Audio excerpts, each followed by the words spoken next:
Help is on the way for Afghan refugees resettling in Rhode Island. Governor McKee announcing a new relief effort to help the state's 2 resettlement agencies and how the money will help the approximately 60 families arriving in the state.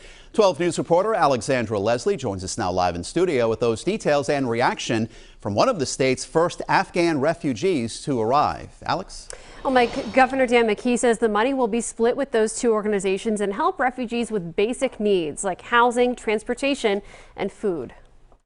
3 months ago, Governor McKee wrote a letter to President Joe Biden offering the state's assistance to welcome Afghan evacuees to the Ocean State. Today, we are here to make good on that promise. A new effort, Afghan Relief Rhode Island, was announced today to help the roughly 250 Afghan refugees resettling in Rhode Island. Afghan Relief Rhode Island also represents the generosity and welcoming nature of Rhode Islanders. We told the world 3 months ago that we, as a state, will welcome with open arms the families and allies fleeing Afghanistan. One of those families is the Fakiris. Fakiri worked as an interpreter for the U.S. military for nearly a decade in Afghanistan. We introduced you to him back in August when he was trying to escape the country with his family of 5 amid the Taliban's takeover. He arrived in Rhode Island 2 weeks ago. The people of Rhode Island are so generous. As part of the state's new relief effort, the Rhode Island Foundation announced its Refugee Relief Fund. To date, nearly $1.5 million has already been raised. Dorcas International Institute, one of the state's resettlement agencies, says the roughly 250 evacuees will need help finding jobs and getting help with immigration services too. Although we're launching today, this is just the beginning of the next year and a half, maybe 2 years of support of our new neighbors from Afghanistan. That online portal is AfghanReliefRI.org, and in addition to donating funds, you can also donate furniture and goods, volunteer services, or even host a family. We have more details on WPRI.com. Live in studio, Alexandra Leslie, 12 News. Nearly $1.5 million has been raised in just 10 days to help support the dozens of Afghan families resettling in Rhode Island. Though the amount is great, the need will be ongoing. More families are expected to arrive over the next several months.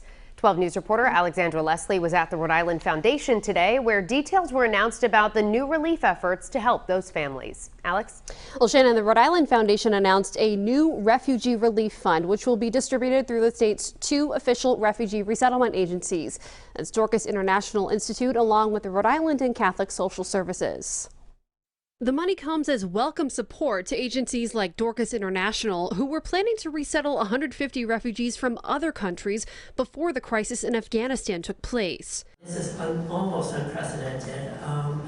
Normally, refugees will be waiting 10 to 20 years before they're coming. We saw what happened in the airport in Kabul. 2 Afghan families have already arrived in Rhode Island, and a 3rd will be arriving this week. Fakiri, a former translator, arrived with his family in late October. We have been welcomed so warmly, and the people of Rhode Island have been so generous. We first introduced you to Amin back in August when he was still trapped in his Kabul apartment amid a Taliban takeover. We were just not able to hold on to the government, and the government was overthrown. Recognizing the pain families like Amin have gone through fleeing and arriving into the United States, Governor McKee announced the launch of the Afghan Relief Rhode Island. It represents 2 things. First, it's the online platform that Rhode Islanders can visit to support the resettlement of Afghan evacuees as they continue to arrive in the Ocean State.